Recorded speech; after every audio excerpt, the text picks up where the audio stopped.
Assalamualaikum warahmatullahi wabarakatuh.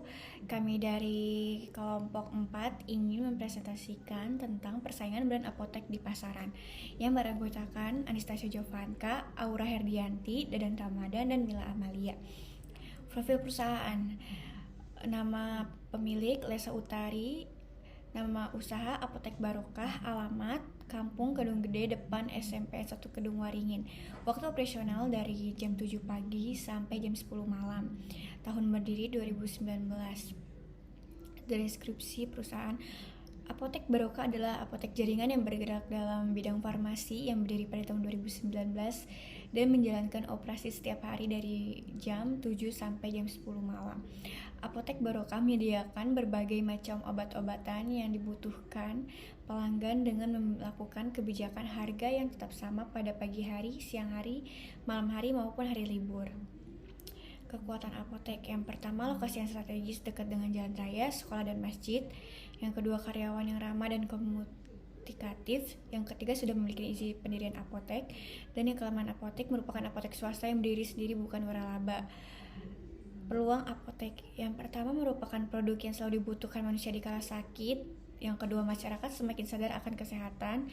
Yang ketiga, luasnya pangsa pasar karena obat dibutuhkan oleh semua kalangan masyarakat ketika mereka sakit. Ancaman apotek: yang pertama, banyak apotek baru dan permasalahan perusahaan. Persaingan dengan produk yang sama dan harga yang sama antar apotek dan ketersediaan obat yang ada merupakan permasalahan yang terjadi karena persaingan harga sangat berpengaruh terhadap minat pembeli. Karena pembeli seringkali membandingkan harga dari setiap produk yang dibeli.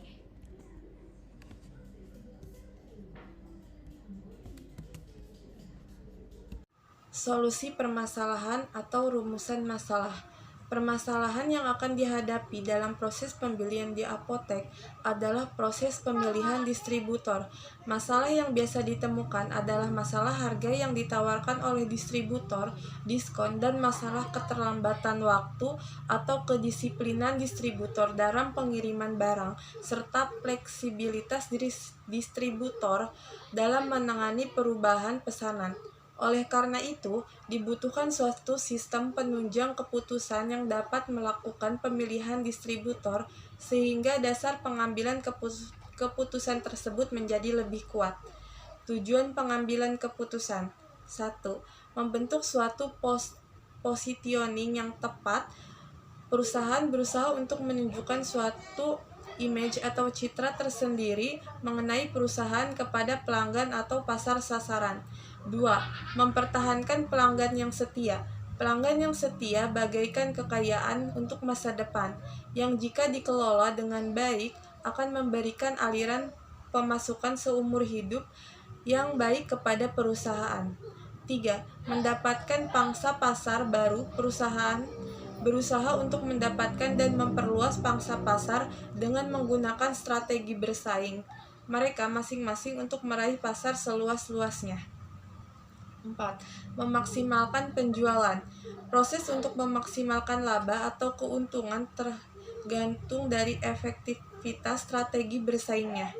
Selain itu juga tergantung pada seluruh sistem yang ada dalam perusahaan serta unit-unit fungsional lainnya. 5. Menciptakan kinerja bisnis yang efektif. Perusahaan harus menciptakan kinerja bisnis yang efektif agar bisnis mereka dapat dikelola secara strategis, yaitu dengan mendefinisikan kelompok pelanggan yang akan dilayani, kebutuhan pelanggan yang akan dipenuhi, serta teknologi yang akan digunakan untuk memenuhi kebutuhan-kebutuhan tersebut. Data pendukung. Lokasi penelitian ini dilakukan pada apotek yang terletak di seluruh desa Kedung Waringin. Pertimbangan penulis memilih tempat penelitian dikarenakan lokasi ini dekat dengan keramaian. Pemukiman banyak penduduk, dekat dengan fasilitas umum seperti sekolah dan lain sebagainya. Model pengambilan keputusan: mendefinisikan masalah. 2. Mengidentifikasi kriteria yang ada untuk menilai kemungkinan solusi. Memutuskan seberapa penting kriteria tersebut. Menarik berbagai alternatif, evaluasi alternatif, dan memutuskan solusi terbaik. Alternatif keputusan. Sepanjang hidupnya, manusia selalu dihadapkan pada pilihan-pilihan atau optimasi dan pengambilan keputusan. Hal ini sejalan dengan teori real life choice, yang menyatakan dalam kehidupan sehari-hari manusia melakukan atau membuat pilihan-pilihan di antara sejumlah pilihan untuk dioptimasi. Pilihan-pilihan tersebut berkaitan dalam penyelesaian masalah, yakni upaya untuk menutup terjadinya kesenjangan antara keadaan saat ini dari keadaan yang diinginkan. Saya Aura Herdanti Nugraha. Saya di sini akan menjelaskan tentang kalkulasi atau perhitungan. Langkah pertama adalah kita menentukan kriterianya seperti harga, metode pembayaran, kedisiplinan, dan fleksibilitas. Yang kedua adalah menentukan bobot kriterianya dari yang tadi dari langkah pertama. Langkah ketiga, kita membuat matriks. Langkah keempat, kalikan matriks dengan dirinya sendiri. Langkah kelima, jumlahkan hasilnya.